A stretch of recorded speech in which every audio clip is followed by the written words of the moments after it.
Parliamentary activities of MP Dinesh Gunawardena suspended for a week. ගරු දිනේෂ් ගුණවර්ධන මැතිතුමාගේ පාර්ලිමේන්තු සේවය සතියකට අත්හිටුවනු ලැබේ. National Freedom Front cannot be accepted as a separate party in Parliament. Statement from the Speaker. University students protest in Colombo, while university teachers engage in a token strike.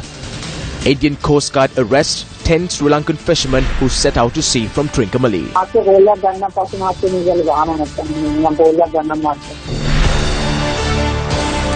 If you want to know what's been happening here at home and across the world, well, you're watching the correct channel. A very good evening and welcome to Primetime News live on Newsfirst. I'm Mahina Bongzel. Good evening, I'm Shahin Rampati. Let's take a look at those stories in detail.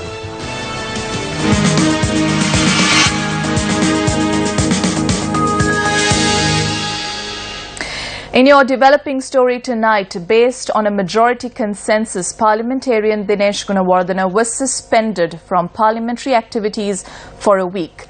A tense situation erupted in Parliament today when the decision regarding the request to accept the National Freedom Front as an independent party in Parliament was announced. Parliament was adjourned on 3 separate occasions today due to the tense situation. Legally, Parliament can accept only political parties that handed in nominations and were elected to Parliament. Periodically, parliamentarians can act according to their views. However, Parliament cannot accept groups or parties that such MPs wish to represent.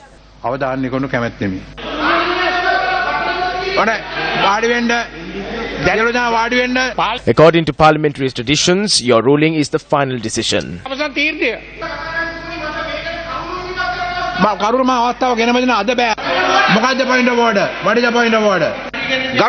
Honourable Speaker, you did not allow me to speak, but you gave the opportunity to the Leader of the House. He spoke on this. What is this method? There is no need to express your views. I have given my decision. The Prime Minister stated at the last occasion that he has no objection in Honourable Vimal Veeravansa and his group being given the full independence. I have no objection to Honourable Vimal Veeravansa and others being treated as independent members of Parliament. But they can't be recognized as a separate group.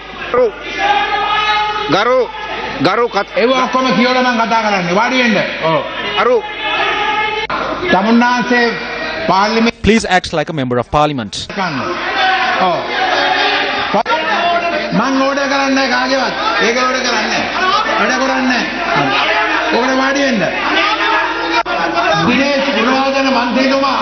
MP Dinesh Gunawardena, you are a senior MP. I can understand MP Vimal Veeravansa's behaviour. I will not change my decision. Let's suspend parliamentary activities for 10 minutes.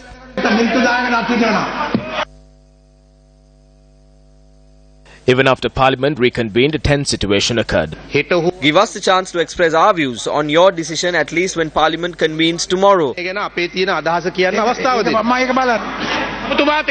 You have given a decision and that is final. The matter is over.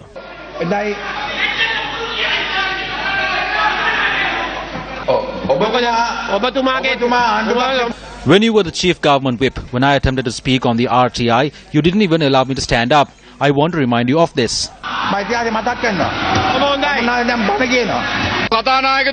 Honourable Speaker, we are using the people's money. This individual who came here from jail is wasting our time. I propose that we send him out and continue with the activities of Parliament.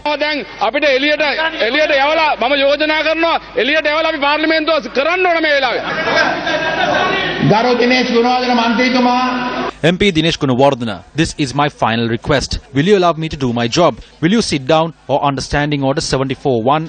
I will have to ask you to leave the chamber so that we can carry on with our activities. You cannot change my decision by exerting pressure or thuggery. Do not waste public funds. I am giving you a final chance. I have a limit to my patience as well.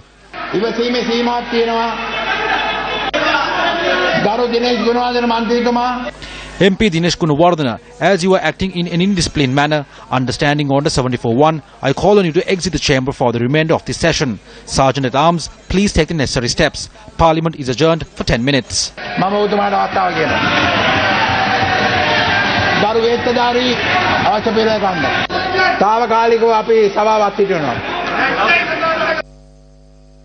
When Parliament reconvened for the second time, Dinesh Gunawardena continued to remain in the chamber. MP Dinesh Gunawardena speaks with you on behalf of 51 MPs. We are public representatives who are elected. We cannot allow someone to be sent out. Then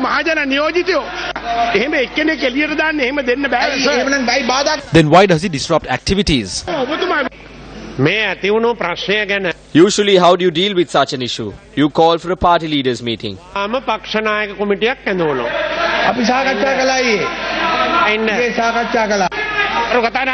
Honourable Speaker, this matter has concluded. Please take the next step. MP Dinesh Gunawardena, I delivered a decision under 74(1). Please respect this decision or the Sergeant at Arms will need to take the necessary action with the assistance of the police. Parliament is temporarily adjourned. When Parliament convened once again, a motion was brought in regarding MP Dinesh Gunawardena. Order, please. I name Honourable Dinesh Gunawardena MP. Leader of the House. I move that Honourable Dinesh Gunawardena MP be suspended from the service of Parliament for 1 week. Second it. House agrees? Aye.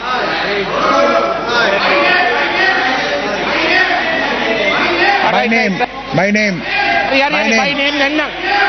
Honourable Ranil Wickramasinghe. Akshay. Honourable Bandula Gunawardena. Honourable Anura Disanayaka. Velaki Sidno.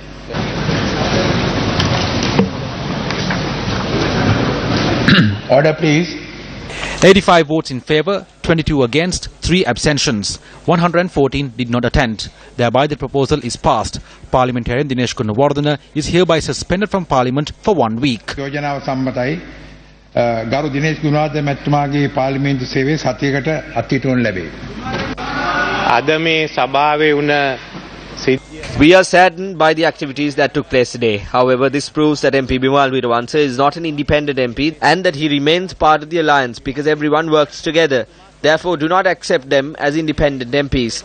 Please accept them as members of the alliance. How can he be independent when they work together? The parliamentarians representing the joint opposition left the parliament following the decision to suspend the parliamentary activities of MP Dinesh Gunawardena for a week. They expressed the following views to the media. We will decide on the future course of action later. He has been suspended for 1 week. If this oppression of parliamentarians continues, we will take stern steps. We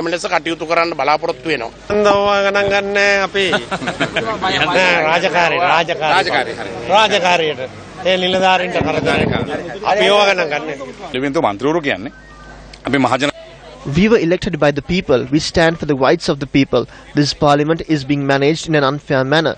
If we cannot do this in parliament, we will take stern action outside parliament. Footage of the incidents that transpired in Parliament today have gone viral on social media. Here's a look.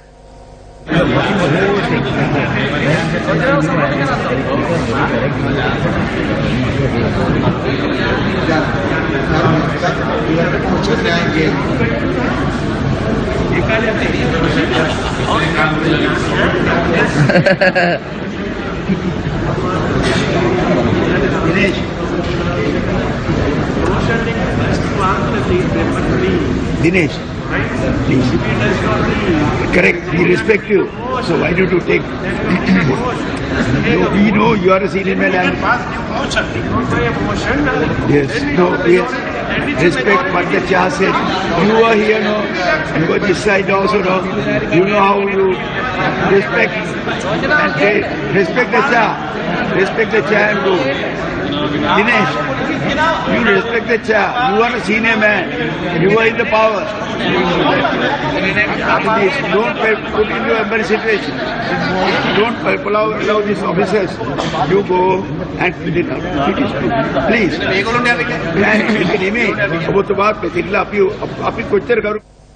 On to another headline-making story this evening. University lecturers engaged in a token strike today. The Federation of University Teachers Associations commenced the token strike, alleging that their income has been slashed as a result of a circular that had been issued. The token strike was held at all universities except several faculties of the Morato University. අද lecture තිබුණ නැහැ. අපි register වෙන්න ආවේ subject වලට. අපි ප්‍රස්ටියස්ලා ඒක නිසා අපිට සබ්ජෙක්ට් රෙජිස්ටර් වෙන්න ඕන නිසා කැම්පස් එකට ආවා. එක්සෑම් තියෙන දවස් නම් නොටිස් කරලා තියෙනවා. මේ කවදා ඉතින් ලෙක්චර්ස් පටන් ගනිද්දනේ. මම විසඳුමක් හම්බුනොත් හොඳයි අපිට ආයෙත් නැවත අධ්‍යාපන වැඩ කටයුතු කරගෙන යන්න පුළුවන්. මේ චක්‍රලේඛය When that particular circular is applied into the university system, the salary of the university lecturers gets cut down by a considerable amount. The Ministry and the Grants Commission accepts this is not an acceptable situation. We commence this trade union action since we were not able to see satisfactory steps being taken in this regard. We have received a response from the University Grants Commission. We will take this into consideration when deciding on the future course of action. සංකේත වෘත්තීය සමිති ක්‍රියාමාර්ගයේ ඉදිරිය පිළිබඳව අපි තීරණයක් ගැනීමට නියමිතයි. වර්ජිනේට සමහර විශ්වවිද්‍යාල එකතු වෙලා නැහැ. ආචාර්යවරු එකතු වෙලා නැහැ. මොකද සංගමයේ බෙදීමක්ද? මේක බෙදීමක්. This cannot be portrayed as a division.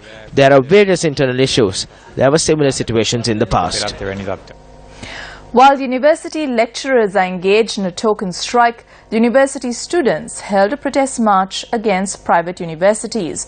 The protest was organized by the Inter-University Students' Federation.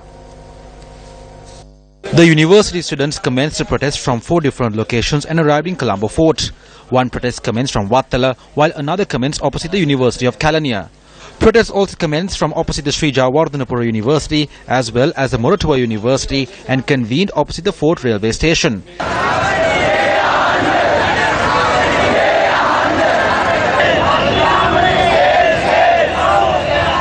Several roads leading up to the city of Colombo were blocked as a result of the protest, and vehicular movement around Colombo Fort was also hampered.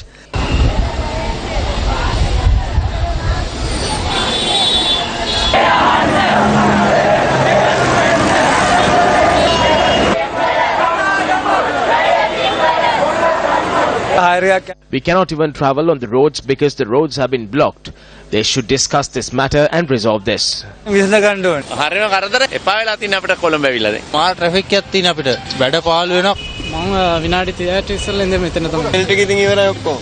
It is not just 1 or 2 days, isn't it? We usually operate around 5 months, but now we operate for around 3 months with difficulty. It's frustrating. I have been on the road for about 45 minutes now. We come to Colombo to get something done. The entire day is gone to waste. Every direction is blocked. It is not methodical whatsoever. The protesting students dispersed after holding a meeting opposite the Fort railway station. On a related note, the Medical Faculty Parents Forum convened a media briefing and charged that the Neville Fernando Hospital in Malabe has been taken over by the government. They informed us day before yesterday that they had handed this over to the government in writing. We said this over an year ago. We fought with the Saitam administration over an year ago to get this done.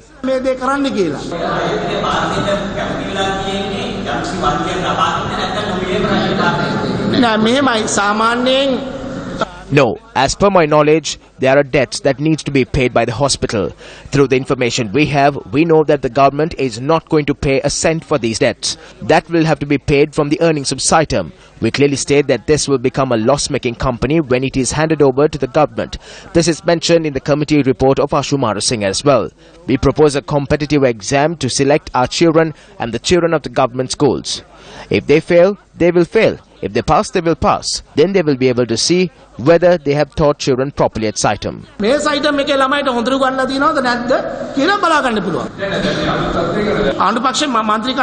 The Prime Minister has informed the MPs of the ruling party that they have taken steps to hand this over and it will be opened in April.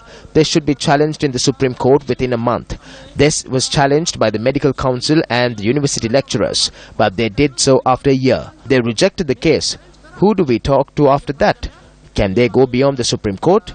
If they have the brains, they would have challenged this gazette in Supreme Court within a month without fighting outside. Now, the Indian Coast Guard has arrested 10 Sri Lankan fishermen along with 2 fishing vessels. Additional Director of the Department of Fisheries and Aquatic Resources Development, Lal De Silva, said the fishermen were arrested north of Point Pedro last evening. The two vessels that were seized by the Indian Coast Guard are multi-day fishing vessels named Kalanaputa 3 and Manojputa 2 that set off from the Cod Bay fishing harbour in Trincomalee on the 3rd of March. Indian authorities claim that the arrests were made as the vessels had breached the Indian maritime boundary. Today, these two Sri Lankan fishing boats, which were apprehended while poaching in Indian waters around 50 nautical miles from Nagapattinam, that is east of Nagapattinam. These were first sighted by our Coast Guard Dornier aircraft while doing the patrolling of IMBL, and subsequently Coast Guard ship Annaves, which was patrolling in that area, was diverted, and they were apprehended around 1800, that is 6 p.m. Yesterday, and after that it was brought back to this to Karaikal for onward handing over to CSC Nagapattinam. News First was successful in contacting one of the arrested fishermen via telephone this afternoon. We were arrested and taken to Palakkadu. We were inside the Sri Lankan maritime boundary. We were 2 nautical miles from India. They took us to the fisheries harbour and are attempting to seize the boat. They are not allowing us to make phone calls. I shall call you in a while. They might assault us. I shall call you later.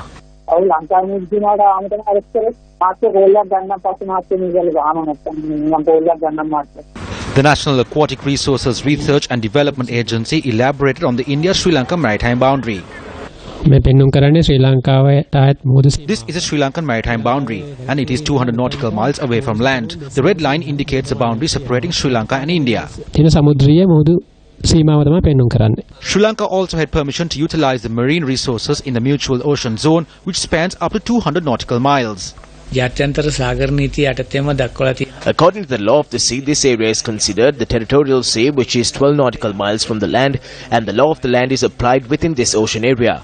For example, if a murder is committed within the 12 nautical miles of Sri Lanka, the punishment will be imposed according to Sri Lankan Penal Code. Each country is awarded another 200 nautical miles. That is an exclusive economic zone, which is an international zone. No state has the right to enter the zone and use the marine resources without approval from the respective state. Therefore, other countries cannot forcefully enter. Relatives of the detained fishermen filed a complaint with the Fisheries Office in Trincomalee this morning. They have come 3 nautical miles inside the Sri Lankan maritime boundary and taken the 2 boats away. The location was provided at the time of seizure. They were arrested in Sri Lankan waters. There are 10 families. These families will be left helpless during the Sinhala New Year. This is the way they provide for us. Indian trawlers are fishing in Sri Lankan waters. These very trawlers are being used to bring various contraband like Kerala ganja and opium to the country. Indian media reports that a 22-year-old Indian fisherman was killed in a shooting that had taken place on Monday. Fishermen in Rameswaram continued their strike to protest the shooting. However, yesterday, the Sri Lanka Navy categorically denied claims that the Navy was involved in the shooting. This is a major headache for both Sri Lanka and India. A 22-year-old has died. We have commenced an investigation, and if it was caused due to the fault on our part, we will take action. We hope to have a dialogue with the Fisheries Ministry in April and ensure that a positive outcome is achieved. We hope that this will not have an impact on the Kachtiwe feast. The Sri Lanka Navy will provide its fullest cooperation to ensure that the feast takes place accordingly. On to other local news. Sri Lanka and Indonesia inked 2 memorandums of understanding today. President Maithripala Sirisena, who is on a state visit to Indonesia to attend the Indian Ocean Rim Association Leaders Summit, met with the Indonesian President Joko Widodo today. The Indonesian President warmly welcomed President Sirisena with a colourful ceremony, and a 21-gun salute was accorded to President Sirisena. The two leaders held discussion regarding collectively working on strengthening regional security. According to the President's media division, attention was also drawn to the proposal for a free trade agreement between the two countries. The President further stated that opportunities for Indonesian private and government investors could be opened, adding that the government is ready to provide required tax reliefs for them. President Sirisena invited the Indonesian President for an official visit to Sri Lanka. In the presence of the two leaders, 2 agreements on maritime and fishing cooperation and the cooperation on traditional industries were signed. International Women's Day is marked today. Tonight we take a look at the issues surrounding female representation in the Sri Lankan political platform. Half the world's population comprises of women, and in Sri Lanka there is a mere 35% female representation of women in all sectors. 48% of Sri Lankan expatriates who generate a great deal of foreign exchange are women. 59.7% of women are engaged in university studies in Sri Lanka. The island nation boasts of the first ever female Prime Minister in the world. Sri Lanka also boasts of a female executive president, female chief justice, as well as a female attorney general. What has happened to female representation in the Sri Lankan political sphere? Of the 225 members of parliament, only 13 are women. The amendments to the Local Government Act to increase the female representation in politics has been challenged at present. Last year, on International Women's Day, a promise was made to increase female representation in politics to 25%.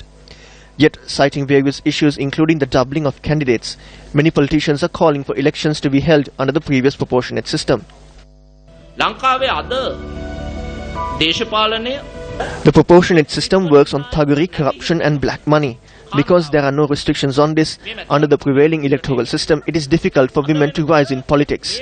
The pioneers of political parties, including the United National Front, have now changed their views and are calling for the removal of the 25% female representation and to hold elections under the proportionate electoral system.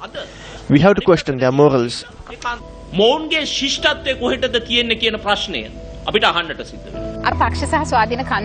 According to this act, all political parties and independent groups must produce 2 lists of nominations. The second list must definitely contain the 25% female representation. They must produce it. We hope that this act will be enforced, and under this, the 25% female representation will definitely make its inception into local government institutions. We anticipate that the 25% female representation will be given due position at the elections. Then we will be able to go above Afghanistan with more respect. We hope that by 2030 we will have a 50% female representation in politics. Former President Chandrika Bandaranayake Kumaratunga revealed information on attempts made during her administration to increase female representation in Sri Lankan politics. Provisions have been prepared to ensure a female representation of at least 25% for local government elections. In my opinion, this should be increased to 50%. When I was made party leader in 1997, I introduced a regulation calling for 35% female representation. Many opposed it because the majority in the party and the cabinet were males. Then I called for nominations to ensure that there was a 35% female representation. When persons came to sign the papers, there were only a handful of women. There was no 35% representation. I hoped for at least 30%. When I inquired, the MPs and ministers said they couldn't find any suitable women. Then I asked them, should I find the women for them? But it was too late because the deadline for nominations had lapsed. The former president was speaking at an event organized by the Human Rights Commission in Sri Lanka to mark International Women's Day in Colombo today. The matter of the bid sheet, which is prepared following the Treasury bond auction, was raised at the Presidential Commission of Inquiry to investigate and inquire into the issuance of Treasury bonds today. THB Sarat Chandra, Superintendent and Registrar of the Department of Public Debt at the Central Bank of Sri Lanka, appeared before the Commission today once again. Sarat Chandra was again questioned by the representatives of the Attorney General's Department on bond auctions made after he was appointed to the post of Superintendent of Public Debt in late 2015. Providing evidence before the Commission, Sarat Chandra said that after he was appointed to the post of Superintendent of Public Debt, he took measures to ensure that the bid sheets prepared after the conclusion of a bond issuance does not include the names of the bidders in order to ensure transparency.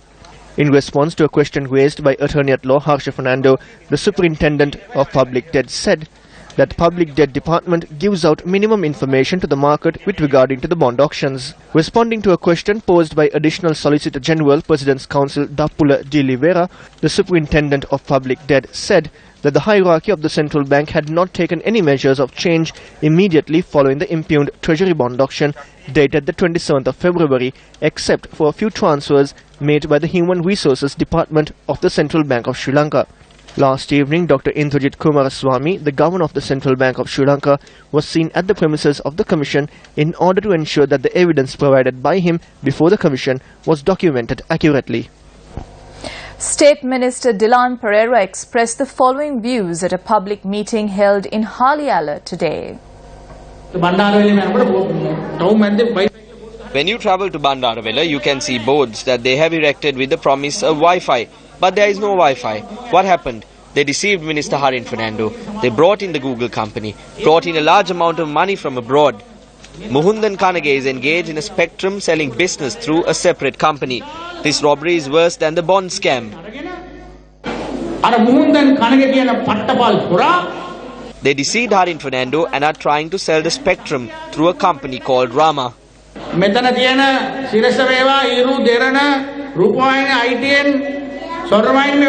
All the channels here are going to get into trouble. They are carrying out this spectrum racket.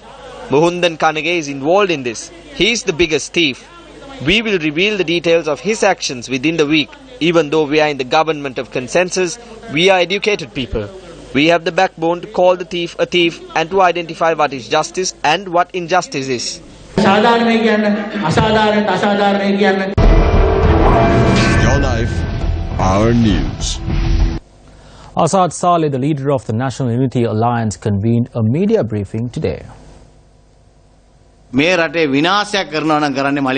is Mr. Malik who is destroying the country. I state this openly.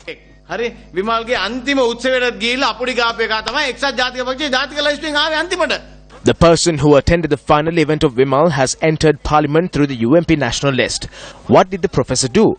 Did he speak at any meeting? However, those in the UMP undertook the contract to put Malik Samaravikrama into the national list. The UMP consists of such rogues. There is a program in place which is headed by Malik, that is to attack Ravi Karunanayaka. There is an internal issue. Some persons in cabinet have been given ministries. However, not a single task has been performed under those ministries. However, in cabinet, he speaks of all the ministries. He speaks of matters given to others, but does not speak of what he must do. His place is not clean. His ministry is not clean. The persons in there are not clean. As long as Malik Samaravikrama remains there, no one will come to invest here. Those who come will withdraw their money. As 1 billion was withdrawn at once, the rupee depreciated. There is no credibility. Yes, sir. Samir Sarkar and Tamim Iqbal put up a solid 118-run opening partnership for the visitors. Tamim Iqbal was run out on 57, while Monimul Haq was trapped in front for 7. At stumps, Bangladesh were 133 for the loss of 2, with Sarkar unbeaten on 66.